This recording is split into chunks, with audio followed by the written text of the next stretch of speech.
आणि आम्ही जेव्हा एकत्रित प्रवास करायचो त्यावेळी दादांच्या अनेक ज्या काही सवयी होत्या त्यात दादांना मला नेहमी आठवतं की दूध प्यायला आवडायचं. त्यामुळे आमच्या विमानात किंवा हेलिकॉप्टरमध्ये कोल्ड्रिंक असू द्या काही असू द्या जे कोल्ड मिल्क असतं आणि दादा सांगायचे मी शेतकऱ्याचा मुलगा आहे, रोज हळदीचं दूध पितो आणि मला कुठल्याही म्हणजे कोल्ड्रिंक किंवा याच्यापेक्षा दूध प्यायला आवडतं.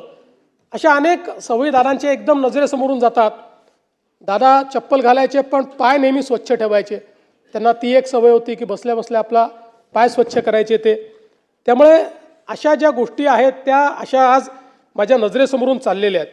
पण मला असं वाटतं की त्यांच्या काही सवयी ज्या होत्या या इतक्या महत्त्वाच्या होत्या. त्यातली सगळ्यात महत्त्वाची सवय म्हणजे त्यांचा वक्तशीरपणा. बातमी म्हणजे थोडक्यात.